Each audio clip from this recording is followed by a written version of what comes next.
Welcome to SCN news. Bulletin ముందుగా headlines. Revenue శాఖను పటిష్టం చేస్తున్నాం. 39 సబ్ రిజిస్టర్ కార్యాలయాలను 11 క్లస్టర్లుగా మార్పు. మంత్రి పొంగులేటి.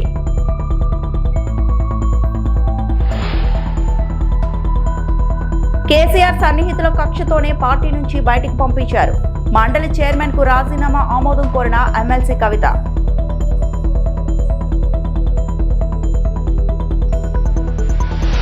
కవితపై ఆరోపణలు రాజకీయ ప్రయోజనాల కోసం చేస్తున్నవే. బీఆర్ఎస్ మహిళా నేతల తీవ్ర స్పందన.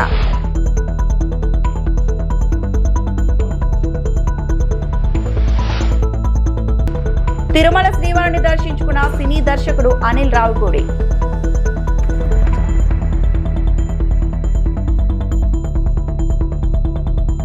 దగ్గరుండే కొందరు వ్యక్తులు కక్ష కట్టి తనను బీఆర్ఎస్ నుంచి బయటికి పంపిస్తారని ఎమ్మెల్సీ కవిత ఆరోపించారు. ఎమ్మెల్సీగా తాను చేసిన రాజీనామాను ఆమోదించాలని మండలి చైర్మన్ ను ఆమె కోరారు. ప్రత్యేక రాష్ట్ర ఉద్యమం, తెలంగాణ జాగృతి ఏర్పాటు, ఎంపీగా పోటీ చేసే క్రమం వరకు జరిగిన పరిణామాలను వివరించిన కవిత ఒక దశలో భావోద్వేగానికి గురయ్యారు. బీఆర్ఎస్ లో ఎలాంటి ప్రజాస్వామ్యం లేదని ఆవేదన వ్యక్తం చేశారు. వాళ్ళను డిసప్పాయింట్ చేయదు కాబట్టి నవ్వుతూ పనిచేస్తూ వెళ్ళిపోయిన అధ్యక్ష ఇప్పుడు నా దగ్గరికి ఎప్పుడు పెద్దవాళ్ళు, పైరవికారులు, కాంట్రాక్టర్లు ఎవరు రాలేదు అధ్యక్ష. నేను ఎప్పుడు కూడా పేద ప్రజల మధ్యలోనే ఉండి పనిచేస్తున్నాను అధ్యక్ష. నా దగ్గరికి వచ్చినటువంటి బీడీ కార్మికులు కావచ్చు, బీడీ టేకేదారులు కావచ్చు, అంగన్వాడీ టీచర్లు కావచ్చు, ఆశా వర్కర్లు కావచ్చు, ఐకేపీ ఎంప్లాయీస్ కావచ్చు అధ్యక్ష, అదేవిధంగా జిహెచ్ఎంసీ కార్మికులు కావచ్చు అధ్యక్ష, టీచర్లు కావచ్చు అధ్యక్ష, నిరుద్యోగులు కావచ్చు, ఆడబిడ్డలు కావచ్చు, సింగరేణి ఉద్యోగులు కావచ్చు, కరెంట్ ఎంప్లాయీస్ కావచ్చు, ఎవరు వచ్చినా అధ్యక్ష నేను కాదనకుండా నాకెంత వీలైతే అంత పనిచేసి పెట్టేటటువంటి ప్రయత్నం చేసిన అధ్యక్ష. అయినా సరే అధ్యక్ష, పార్టీ మౌత్ పీసులుగా ఉండేటటువంటి పార్టీ పేపర్లు, పార్టీ ఛానళ్ళు ఏ ఒక్కరు కూడా ఎన్నడూ కూడా మద్దతు ఇవ్వలేదు అధ్యక్ష. అయినా సరే ధైర్యం వదులుకోకుండా మొక్కువని ప్రయత్నంగా నేను ప్రయత్నం చేస్తూనే వెళ్ళాను అధ్యక్ష. తెలంగాణ రాకముందు, బీఆర్ఎస్ ప్రభుత్వం ఏర్పడకముందు ఒక మాట అనుకున్నాం అధ్యక్ష. కేసీఆర్ గారే పదే ఈ మాట చెప్పారు. ఉమ్మడి రాష్ట్రంలో మనకు కాంట్రాక్ట్ వ్యవస్థ వచ్చింది, మరి కాంట్రాక్ట్ ఎంప్లాయీస్తోని, అవుట్సోర్సింగ్ ఎంప్లాయీస్తోని దేశానికి నష్టం జరుగుతుంది, రాష్ట్రానికి నష్టం జరుగుతుంది, అందరికన్నా ఎక్కువ తెలంగాణ యువకులకు నష్టం జరుగుతుందని చెప్పారు అధ్యక్ష. ఆనాడు వారు సరదాగా ఒక మాట అనేవాళ్ళు, అందరికీ కాంట్రాక్ట్ పోస్ట్ ఉంది, మరి ముఖ్యమంత్రికి కూడా కాంట్రాక్ట్ పోస్ట్ ఉంటుందా అని చెప్పి ప్రశ్నించేవారు అధ్యక్ష. కానీ తెలంగాణ వచ్చిన తర్వాత 10 ఏళ్లలో కూడా కాంట్రాక్ట్ వ్యవస్థను మనం రద్దు చేసుకోలేకపోయినాం అధ్యక్ష. అది కాకుండా అవుట్సోర్సింగ్ ఎంప్లాయీస్, అవుట్సోర్సింగ్ వ్యవస్థను పెంచి పోసిపోయినాం అధ్యక్ష. బాధతో, చాలా ఆవేదనతో నేను ఈ మాటలు చెప్తా ఉన్నా అధ్యక్ష. తెలంగాణ సమాజానికి ఏదైతే ప్రశ్నించడం నేర్పించినటువంటి బీఆర్ఎస్ పార్టీ అధ్యక్ష, అంతర్గత వేదికలలో అనేక సందర్భాలలో నేను ప్రశ్నిస్తే అధ్యక్ష నా మీద కక్ష కట్టారు అధ్యక్ష. కేసీఆర్ గారు చుట్టూన్నటువంటి కొందరు వ్యక్తులు, తప్పక చెప్తున్నాను అధ్యక్ష ఈ మాట, ఎందుకంటే భారతదేశ రాజ్యాంగం ప్రకారం రాజకీయ పార్టీలు ఏవైనా కూడా ప్రజలకు ఒక దిక్సూచిగా నిలవాలి అధ్యక్ష, ప్రజలకు ఒక దారిదీపంగా నిలవాలి. పార్టీలోనే అంతర్గత ప్రజాస్వామ్యం లేకపోతే రాష్ట్రంలో ఎట్లా ప్రజాస్వామ్యం ఉంటుందనే విషయాన్ని కూడా మనందరం గమనించాలి. కాబట్టి ఈ మాట చెప్తా ఉన్నాను అధ్యక్ష. మరి కక్షగట్టి నన్ను ప్రశ్నించినందుకు పార్టీ నుండి బయటకు పంపించారని చెప్పక తప్పదు అధ్యక్ష. బీఆర్ఎస్ ఎమ్మెల్సీ కవితపై వస్తున్న ఆరోపణలను వ్యతిరేకిస్తూ బీఆర్ఎస్ మహిళా నేతలు తీవ్రంగా స్పందించారు. కవితను లక్ష్యంగా చేసుకుని రాజకీయ ప్రయోజనాల కోసం అబద్ధ ప్రచారం చేస్తున్నారని ఆరోపించారు. మహిళా నేతలపై ఇలాంటి నిరాధార ఆరోపణలు చేయడం సమాజానికి మంచిది కాదని వ్యాఖ్యానించారు. గతంలో ఎమ్మెల్సీగా నేను రాజీనామా చేస్తున్నా అని చెప్పి మీరు ప్రకటించి ఉన్నారు. మరి ఎమ్మెల్సీగా రాజీనామా చేసిన మీరు మనస్ఫూర్తిగా చేశారా లేదా అని మేము అడుగుతా ఉన్నాం. దీంట్లో కూడా ఏమైనా నాటకం ఉందా? మీరు మనస్ఫూర్తిగా చేసి ఉంటే, చైర్మన్ గారు యాక్సెప్ట్ చేయకుండా ఉంటే, మీకు ఇష్టం లేకుంటే బీఆర్ఎస్ పార్టీ ఇచ్చిన ఎమ్మెల్సీ పదవిలో ఇంకా కూడా ఎందుకు కొనసాగుతూ ఉన్నారు? నాకు అవసరం లేదనుకున్న పదవిలో ఈరోజు ఎందుకు మీరు కౌన్సిల్ అటెండ్ అయినరు? కౌన్సిల్ అటెండ్ అవ్వడమే కాకుండా మీరు అక్కడ చర్చించిన విషయాలు ఏంటి అని మేము అడుగుతా ఉన్నాం. ప్రజల గురించి చర్చించారా? ప్రజల బాధల గురించి చర్చించారా? మీ దగ్గరికి ఎవరు ఎప్పుడు ఏ కాంట్రాక్టర్ రాలేదన్నారు కదా. మీ దగ్గరకు వచ్చిన వాళ్ళంతా కూడా పేదవాళ్ళు, బడుగు బలహీన వర్గాల వాళ్ళు, మరి అంగన్వాడీ వర్కర్లు, అదేవిధంగా జిహెచ్ఎంసీ కార్మికులు, గ్రామ పంచాయతీ కార్మికులు, ఆశా వర్కర్లు అని చాలామందిని మీరు మరి కౌన్సిల్లో వారి గురించి సంబోధించినారు. వీళ్ళ సమస్యల గురించి మాట్లాడడానికి ఈరోజు మీరు కౌన్సిల్కి వెళ్ళారని అడుగుతున్నాం. ఎవరి సమస్యల గురించి మీరు మాట్లాడే రోజు కౌన్సిల్లో? మొత్తం ఆది అంతం మొత్తం కూడా మీ గురించే చెప్పుకున్నారు, మీ గురించే చెప్పుకున్నారు, మీ గొప్పతనం గురించి చెప్పుకున్నారు. బీఆర్ఎస్ పార్టీని డ్యామేజ్ చేసే విధంగా మీరు మాట్లాడినారు, గౌరవ కేసీఆర్ గారిని డ్యామేజ్ చేసే విధంగా మీరు మాట్లాడినారు. ఎక్కడైనా ప్రజలకు ఉపయోగపడే విషయాలు ఏమైనా మీరు మాట్లాడారని మేము అడుగుతా ఉన్నాం. ఈరోజు మీరు కాదు కంటతడి పెట్టేది, రోజు కేసీఆర్ గారి చేత కంటతడి పెట్టిస్తున్నారు మీరు. ఒక బిడ్డగా తండ్రిని ఈ విధంగా బాధ పెట్టడం ఇది సరైన విషయం కాదు. మరి మేము బైకాట్ చేస్తే మమ్మల్ని ఎందుకు బైకాట్ చేసినారని బీఆర్ఎస్ పార్టీని మీరు ప్రశ్నించినారు. మీరు కౌన్సిల్ ఎందుకు అటెండ్ అయ్యారని మేము అడుగుతా ఉన్నాం. ఆ వేదికను వాడుకున్నారా? తెర వెనుక ఉండి ఎవరైనా మీకు అంత సమయాన్ని కేటాయించినారా? అసలు ఈ ప్రభుత్వం కూడా అసెంబ్లీలో కానీ కౌన్సిల్లో కానీ ప్రతిపక్ష పార్టీలకు సమయమే ఇవ్వదు.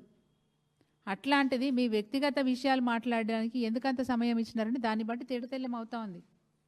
మీ వెనక ఎవరున్నారు, మీ వెనక ఎవరు మాట్లాడిస్తున్నారు, ఎవరు మీతోని నాటకాలు ఆడిపిస్తున్నారని చాలా స్పష్టంగా తెలుస్తూ ఉంది. మీకు వ్యక్తిగత విషయాలు చెప్పుకోవడానికి కౌన్సిల్లో అంత సమయం ఎందుకు కేటాయించినారని అడుగుతున్నాం. ఇంకొక మాట కూడా సూటిగా ప్రశ్నిస్తున్నాం కవిత గారు. ఈరోజు మీరు చెప్పుకున్న సమస్యలు మొట్టమొదలు మీరేమన్నారు? టీఆర్ఎస్ పార్టీని కాంగ్రెస్లో మర్జీ చేసేది ఉండే అని చెప్పినారు. మరి ఆ రోజు ఎందుకు ఈ భావజాలాన్ని మీరు ఆ రోజు వ్యక్తం చేయలేదు? టీఆర్ఎస్ పార్టీలో నాకు స్వేచ్ఛ లేదనే మాట మాట్లాడినారు. మీకు స్వేచ్ఛ అనేది లేకపోతే టీఆర్ఎస్ పార్టీలో మీరు ఎంతమందికి పదవులు ఇప్పించుకోలేదని మేము అడుగుతా ఉన్నాం. మీకున్న చనువు మా గౌరవ అధ్యక్షుల దగ్గర మీకున్న చనువు ఎవరికీ లేదు. మీకున్న చనువుతోని మీరు ఎంతమందికి పదవులు ఇప్పించుకోలేదు, ఎంతమందికి మీరు అవకాశాలు కల్పించలేదు. ఈరోజు నాకు స్వేచ్ఛ లేదనే మాట మీరు చెప్పడం నిజంగా కూడా శోచనీయం. రెవెన్యూ శాఖ మరింత పటిష్టంగా పనిచేసేలా చర్యలు తీసుకుంటామని రెవెన్యూ శాఖ మంత్రి పొంగులేటి శ్రీనివాస్ రెడ్డి అన్నారు. ఓఆర్ఆర్ లోపల ఉన్న 39 సబ్ రిజిస్టర్ ఆఫీసులను 11 క్లస్టర్లను మార్చామని శాసనమండలిలో తెలిపారు. ఈ క్లస్టర్లను అత్యాధునిక సదుపాయాలతో అందుబాటులోకి తీసుకొస్తామన్నారు. వీటితో ప్రజలు గంటల తరబడి వేచి చూసే అవకాశం ఉండదన్నారు. రాష్ట్ర ప్రభుత్వం రీసెంట్ గా అన్ని ఆఫీసులని ఒక కాన్సెప్ట్ చేయడం జరిగింది.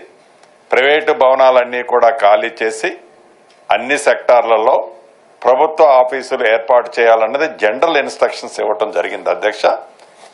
ఓఆర్ఆర్ కి ఇన్నర్ సైడు సుమారు 39 సబ్ రిజిస్టార్ ఆఫీసులు ఉన్నాయి అధ్యక్ష.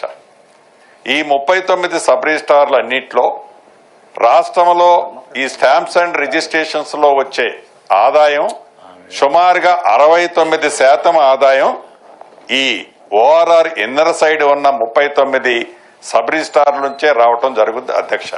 ప్రభుత్వం యొక్క ఆలోచనలకు అనుగుణంగా 39 సబ్ రిజిస్టార్లని 11 క్లస్టర్లో వాటికి నీరెస్ట్ ఉన్న ప్రాంతాలని ఐడెంటిఫై చేసి ఈ 11 క్లస్టర్లో అత్యాధునితమైన ఏర్పాట్లతో ప్రభుత్వం ల్యాండ్ అలొకేషన్ చేయటం జరిగింది అధ్యక్ష. ఏది ఏమైనా రాబోయే 6 నుంచి 9 నెలల లోపు ఫేజ్ 1లో జిహెచ్ఎంసీ పరిధిలో ఓఆర్ఆర్ కి ఇన్నర్ సైడ్ ఉన్న వాటినన్నింటినీ కూడా ఏర్పాటు చేస్తున్నాం అధ్యక్ష. అదే పద్ధతిలో సెకండ్ ఫేజ్ లో డిస్ట్రిక్ట్ హెడ్ క్వార్టర్స్ కి సంబంధించిన వాటిలో కూడా ల్యాండ్స్ ఐడెంటిఫై చేస్తున్నాం అధ్యక్ష. భవిష్యత్తులో దేశంలోనే ఇటువంటి సబ్ రిజిస్టార్ లేని వ్యవస్థని, అద్భుతమైన వ్యవస్థని ఇక్కడ ఏర్పాటు చేస్తున్నాం. రెండవది, ఇందాక వారు ఇంకొక సూచన చేయటం జరిగింది అధ్యక్ష. యథార్థం ఒప్పుకుంటాను.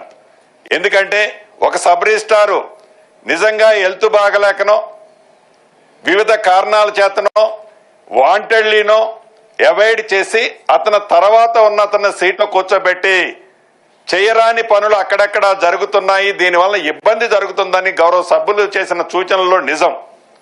దీన్ని కూడా ఈ ఇంటిగ్రేటెడ్ సబ్ రిజిస్టార్ల వల్ల ఒకే ప్లాట్ఫారం మీద 3 నుంచి 6 సబ్ రిజిస్టార్లు ఉంటారు అధ్యక్ష. ఏ సబ్ రిజిస్టార్ దగ్గరికి ఏ డాక్యుమెంట్ పోతుందో ముందు తెలియదు అధ్యక్ష. పారదర్శకంగా తప్పకుండా అటువంటి వ్యవస్థను కూడా డెవలప్ చేయడం జరిగింది అధ్యక్ష. లేటెస్ట్ టెక్నాలజీని అడాప్ట్ చేసుకొని రాబోయే రోజుల్లో ఇంకా టైంని 13 to 14 minutes కి రెడ్యూస్ చేయాలన్నది కూడా ప్రభుత్వం ఆ దిశలో ఆలోచిస్తుంది అధ్యక్ష. తిరుమల శ్రీవాణి సినీ దర్శకుడు అనిల్ రావుపూడి దర్శించుకున్నారు.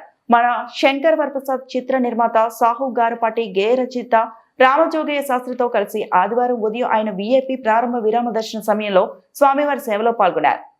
అందరికీ నమస్కారం. సో జనవరి 12 మనశంకర్ ప్రసాద్ గారి సినిమా రిలీజ్ కాబోతుంది. సో నిర్మాత సాహు గారి పట్టుతో టీం అందరం కలిసి ఈరోజు స్వామివారి ఆశీస్సులు తీసుకోవడానికి వచ్చాం. చాలా సంతోషంగా ఉంది.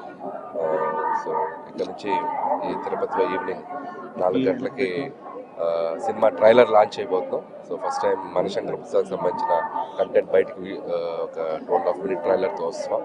అది మిమ్మల్ని అందరినీ ఎక్సైట్ చేస్తూనే ఎక్స్పెక్ట్ చేస్తున్నాం. సో ఈసారి జనవరి 12 పోయిన సంక్రాంతికి ఎలా ప్రేక్షకులు వచ్చి ఆ సినిమాని ఎంజాయ్ చేశారో ఈసారి కూడా వచ్చి మా సినిమాని చూసి మమ్మల్ని ఆశీర్వదిస్తారని ఆశిస్తున్నాం.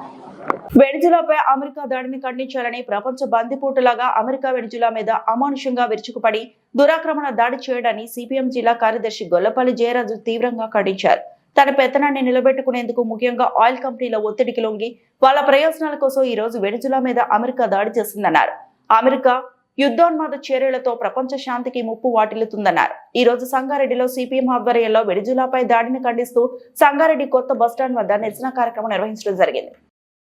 మదురోను ఆ దేశం పైన దాడి చేసి అమెరికా సామ్రాజ్యవాద దేశమైన ట్రంప్ మన దేశ ప్రజాస్వామ్యాన్ని కూలి చేస్తూ అతి భయంకరంగా అతి దారుణంగా అర్ధరాత్రి దాడి చేసి వెనిజులా అధ్యక్షుని అరెస్ట్ చేయడాన్ని సిపిఎం పార్టీ సంగారెడ్డి జిల్లా కమిటీ తరఫున తీవ్రంగా ఖండిస్తూ ఉన్నాం.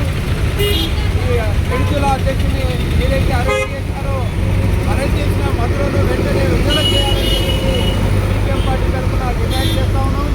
ఈరోజు మరి ప్రపంచ పెత్తనము చెలాయిస్తూ ట్రంప్ అన్ని దేశాల మీద దాడులు చేస్తూ ఉన్నాడు.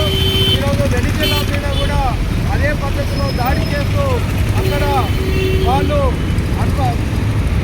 డ్రగ్స్ తయారు చేస్తున్నారనే నెపంతో మదురోను మదురోపై దాడి చేయడం అనేది చాలా దుర్మార్గమైన చర్య. ఈరోజు మదురోను అరెస్ట్ చేయడానికి ప్రధానమైన కారణం వెనిజులాలో ప్రపంచంలోనే పెద్ద ఎత్తున ప్రపంచంలో ఏ దేశంలో లేని చమురు నిల్వలు అక్కడ ఉన్నాయి. ఆ చమురులు మొత్తం కూడా వెనిజులా దేశం ఇప్పటికే జాతీయకరణ చేసి దేశానికి మొత్తం కూడా అప్పగించడం జరిగింది. ఆ చమురు నిల్వల మీద కన్నుబడ్డ ట్రంప్ మొత్తం కూడా దాన్ని కంట్రోల్లో తీసుకోవడానికి కోసమే ఈరోజు వెనిజులా అధ్యక్షుని దుర్మార్గంగా అరెస్ట్ చేయడం అనేది జరిగింది. కాబట్టి దీన్ని మొత్తం కూడా ప్రజాస్వామ్య దేశాలు మొత్తం కూడా ముక్తఖండంతో ప్రపంచమంతా కూడా ఖండిస్తూ ఉన్నది. ఇప్పటికే అమెరికా నగరంలో న్యూయార్క్ ప్రెసిడెంట్ ఉన్న అంశాన్ని కూడా దీన్ని తీవ్రంగా ఖండించారు. మీరు అమెరికా దేశంలోని న్యూయార్క్ నగరంలో మదురోను అరెస్ట్ చేయడానికి ఖండిస్తూ కార్యక్రమాలు చేయడం జరుగుతూ ఉంది. ఈ దేశంలోనే చక్కగా లేదు, కేవలం ఇది బహుళజాతి సంస్థల కోసమే చమురును కంట్రోల్ చేయడం కోసమే ఈ విధంగా దాడి చేయడం అనేది చాలా దుర్మార్గమైంది. ఇలా ప్రపంచం అంతా కూడా ఖండిస్తూ ఉన్నారు. మనం కూడా మన దేశ ప్రధానమంత్రి కూడా దీన్ని ఖండించాల్సిన అవసరం మాత్రం ఉన్నది. ఇలా ప్రపంచం అంతా కూడా ఇట్లాంటి దాడిని ఖండించాలని చెప్పేసి సిపిఎం పార్టీ తరఫున మేము తెలియజేస్తూ ఉన్నాం. ఈరోజు దేశవ్యాప్తంగా నిరసన కార్యక్రమంలో పాల్గొన్న పార్టీ శ్రేణులందరినీ కూడా కృతజ్ఞతలు తెలియజేస్తూ ఉపయోగిస్తూ ఉన్నాం. సంగారెడ్డి జిల్లా విద్యా క్రీడా రంగాల్లో ప్రతిభ చూపిన బాలికలకు అవార్డులు అందజేసిన జిల్లా కలెక్టర్. బేటీ బచావో బేటీ పడావో కార్యక్రమంతో బాలికల బంగారు భవిష్యత్తుకు పునాది పడుతుందని జిల్లా కలెక్టర్ ప్రావీణ్య అన్నారు. జిల్లా మహిళా శిశు సంక్షేమ శాఖ జిల్లా సాధికారిత కేంద్రం ఆధ్వర్యంలో బేటీ బచావో బేటీ పడావో కార్యక్రమంలో భాగంగా జిల్లా స్థాయిలో విద్యా మరియు క్రీడా రంగాల్లో విశేష ప్రతిభ కనపరిచిన విద్యార్థులకు సోమవారం కలెక్టరేట్ గ్రీవియన్సీ హాల్లో జిల్లా కలెక్టర్ పి ప్రావీణ్య కిట్లు, అవార్డులు, సర్టిఫికెట్లు అందజేశారు. ఈ సందర్భంగా జిల్లా కలెక్టర్ మాట్లాడుతూ బాలికలు అన్ని రంగాల్లోనూ ముందంజలో నిలుస్తూ జిల్లాకు గర్వకారణంగా మారుతున్నారని, ప్రభుత్వం బాలికల సాధికారతకు అనేక పథకాలను అమలు చేస్తుందని, వాటిని సద్వినియోగం చేసుకుని బాలికలు ఉన్నత శిఖరాలను అధిరోహించాలని ఉద్బోధించారు.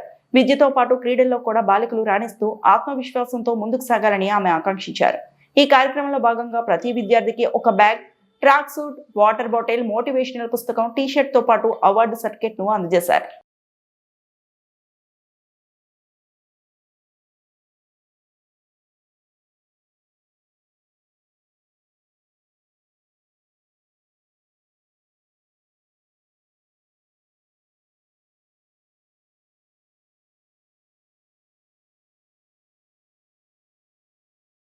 కృష్ణా జిల్లా మచిలీపట్నం భారతీయ జనతా పార్టీ మచిలీపట్నం జనతా వారధి కార్యక్రమం రాష్ట్ర బీజేపీ గెలుపు మేరకు ఈ రోజు ఉదయం నూతన బీజేపీ కార్యాలయంలో అసెంబ్లీ కన్వీనర్ సోడిశెట్టి బాలాజీ ఆధ్వర్యంలో నా పట్టణ నాయకులు సమావేశమయ్యారు.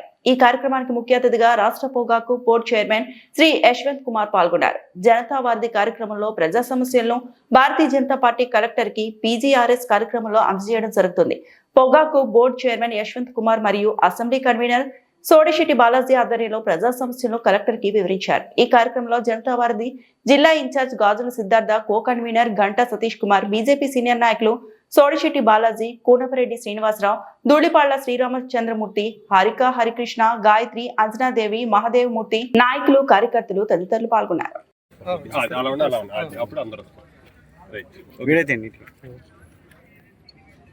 నమస్కారం. ఈరోజు భారతీయ జనతా పార్టీ రాష్ట్రంలో పెద్ద ఎత్తున వారధి కార్యక్రమంలో భాగంగా, జనతా వారధి అనే ఒక కార్యక్రమంలో భాగంగా రాష్ట్రంలోని 26 జిల్లాల్లో కూడా కొత్తగా ఏర్పడిన 28 కూడా కలుపుకుంటే 28 జిల్లాల్లో ప్రతి కలెక్టరేట్లో స్పందన కార్యక్రమం, ఒకప్పుడుగా స్పందన కార్యక్రమంగా ఉన్న పేరు ఇప్పుడు పబ్లిక్ గ్రీవెన్స్ రిడ్రెసల్ సిస్టంలో జిల్లాల్లో ఉన్న ముఖ్యమైన సమస్యలన్నింటినీ కూడా కలెక్టర్ గారి దృష్టికి తీసుకొచ్చి దాన్ని పరిష్కరించడానికి తగు చర్యలు తీసుకోవాల్సిన పరిస్థితి మీద ఓ పెద్ద కార్యక్రమం చేపట్టింది భారతీయ జనతా పార్టీ. ఈరోజు రాష్ట్ర వ్యాప్తంగా 28 జిల్లాల్లో మా భారతీయ జనతా పార్టీ కార్యకర్తలు, నాయకులు అందరూ కూడా ఆయా జిల్లాల్లో నుంచి ప్రధానమైన సమస్యలను విజ్ఞాపన పత్రాలు రాసుకొని కలెక్టరేట్ గారిని సందర్శించి దాని మీద డిస్కస్ చేయడం జరిగింది. దాంట్లో భాగంగా ఈరోజు మచిలీపట్నంలో మా పార్టీ కార్యకర్తలు, నాయకులు అందరం కలిసి కొన్ని సమస్యల మీద, ప్రధానంగా మచిలీపట్నంలో ఉన్నటువంటి డ్రైనేజీ మరియు సివరేజ్ సిస్టమ్ సరిగా లేకపోవటము, దానికి పూర్వము అమృత్ పథకంలో అప్రూవల్ అయిన ఫండ్స్ ఎంతవరకు వచ్చినాయి, దానికి టోపోగ్రాఫికల్ సర్వే చేసి డిపిఆర్ కూడా తయారు చేశారు. దాని మీద ఫాలోఅప్ చేయడం జరిగింది. దానికి గాను కలెక్టర్ గారు సానుకూలంగా స్పందించారు. టెండర్లు కూడా పిలిచాము, త్వరలో ఓపెన్ చేయబోతున్నాము, అది త్వరలోనే కార్యరూపం దాల్చుతుందని చెప్పారు. అదేవిధంగా మచిలీపట్నంలో ఈ డ్రైనేజ్ తర్వాత ఎంక్రోచ్మెంట్లు కొన్ని తీసేయటం జరిగింది. అక్కడ ఉన్న చిన్న చిన్న పెట్టి దుకాణాలు, పెట్టి షాప్స్ కానీ దైనందిన జీవితం మీద ఆధారపడే ఉండే వాళ్ళ దుకాణాలన్నీ తీసేయటం జరిగింది. వాటిన్నింటినీ వాళ్ళ సమస్యల మీద కూడా కలెక్టర్ గారితో చర్చించడం జరిగింది. కలెక్టర్ గారు దానికి సానుకూలంగా స్పందించారు. మేము రిప్రజెంట్ చేసాం, వాళ్ళకి వేరే చోట ఎక్కడైనా రీసెటిల్మెంట్, రిహాబిలిటేషన్, మరలా వాళ్ళ దుకాణాలు వేరే చోట పెట్టుకోవడానికి కూడా ఏదైనా అవకాశాలు ఉంటే చూడమని కూడా వారికి మేము విజ్ఞప్తి చేయడం జరిగింది. అలాగే మచిలీపట్నం పట్టణంలో చిన్న చిన్న మెకానిక్ షాపులు ఉన్నాయి. బైక్ మెకానిక్ షాపులు కానీ, ఆటో మెకానిక్ షాపులు, ఇవన్నిటినీ కూడా సేమ్ ఎంకరేజ్మెంట్లో భాగంగానో లేకపోతే ఈ డ్రైనేజ్ సిస్టమ్ని సరిగా చేసే భాగంలో ఆ షాపులు తొలగించడం జరిగింది. వాటన్నిటినీ కూడా మొత్తంగా ఆటో నగర ప్రాంతంలో వారందరికీ కూడా షాపులు కేటాయించాలని విజ్ఞప్తి చేశాము. వారు దాని మీద ఆలోచిస్తానని చెప్పారు. వాళ్ళకి ఆటో నగర్లో ప్రస్తుతం ఉన్న పరిస్థితులు అది పూర్తిగా నిండిపోయింది. వేరే చోట స్థలం వారికి కేటాయించడానికి ప్రయత్నిస్తామని చెప్పారు. ఓవరాల్గా ఈరోజు మేము ఈ పబ్లిక్ గ్రీవెన్స్ రిడ్రెసల్ సిస్టంలో భారతీయ జనతా పార్టీ మచిలీపట్నం విభాగము, మచిలీపట్నం సమస్యల మీద మచిలీపట్నంలో ప్రధాన, అలాగే హాస్పిటల్లో కార్డియాలజీ డిపార్ట్మెంట్ కానీ, కార్డియాలజీకి సంబంధించినటువంటి డాక్టర్లు, దానికి సంబంధించిన సిబ్బంది లేరని కూడా వారి దృష్టికి తీసుకెళ్ళాం. వారు కూడా సానుకూలంగా స్పందించారు. దీని మీద సత్వర చర్యలు తీసుకుంటామని హామీ ఇచ్చారు. ఏదేమైనప్పటికీ భారతీయ జనతా పార్టీ జనతా వారధి కార్యక్రమంలో భాగంగా పెద్ద ఎత్తున ప్రజా సమస్యలను ప్రతి సోమవారము ప్రజల సమస్యలను కలెక్టర్ గారి దృష్టికి తీసుకెళ్ళడానికి, వాటి సమస్యలను పరిష్కరించడానికి కట్టుబడి ఉందని తెలియజేస్తున్నాను. ధన్యవాదాలు. బొబ్బిలి నియోజకవర్గంలో బాడంగి మండల ఎంపీపీ పదవిని ఈ రోజు తెలుగుదేశం పార్టీ కైవసం చేసుకుంది. గత ప్రభుత్వ కాలంలో వైసీపీ మోసపూరితంగా సాధించిన ఈ పదవి కూటమి ప్రభుత్వం ఏర్పడిన తర్వాత మార్పు దిశగా వెళ్లింది. నియోజకవర్గ అభివృద్ధి కోసం ఎమ్మెల్యే ఆర్వీఎస్ కేకే రంగారావు చేస్తున్న పనిని చూసి కొందరు వైసీపీ నాయకులు కూడా టీడీపీకి మద్దతు ఇచ్చారు. దీంతో బాడంగి మండల కార్యాలయంలో ప్రస్తుత ఎంపీపీపై అవిశ్వాస తీర్మానం కొట్టి 9 మంది ఎంపీటీసీల మద్దతుతో శ్రీమతి యజ్ఞల లక్ష్మి ఎంపీపీగా, కాలవలస వైస్ ఎంపీపీగా ఎన్నుకోబడ్డారు. ఈ కార్యక్రమంలో బుడా చైర్మన్ మరియు మాజీ ఎమ్మెల్యే తెంటు లక్ష్మీనాయుడు, టీడీపీ రాష్ట్ర కార్యనిర్వహణ కార్యదర్శి అల్లాడ భాస్కర్ రావు, టీడీపీ నాయకులు, సర్పంచ్లు, కార్యకర్తలు భారీగా పాల్గొన్నారు. అమల్లో ఉన్న శాసనం ప్రకారం భారత రాజ్యాంగం పట్ల యథార్థమైన శ్రద్ధానిష్ఠులు కలిగి ఉండగలనని నేను స్వీకరించబోవు బాధ్యతను విశ్వసనీయంగా నిర్వహించగలనని భగవంతుని పేరిట సత్యనిష్టతో ప్రమాణం చేస్తున్నాను.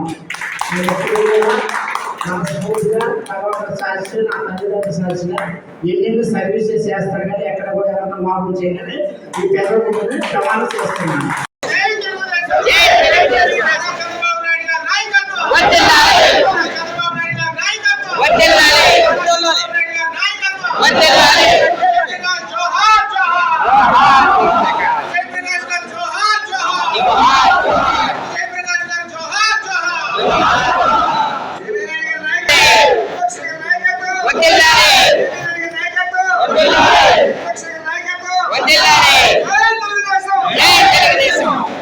ఈ వార్తలు ఇంతటితో సమాప్తం.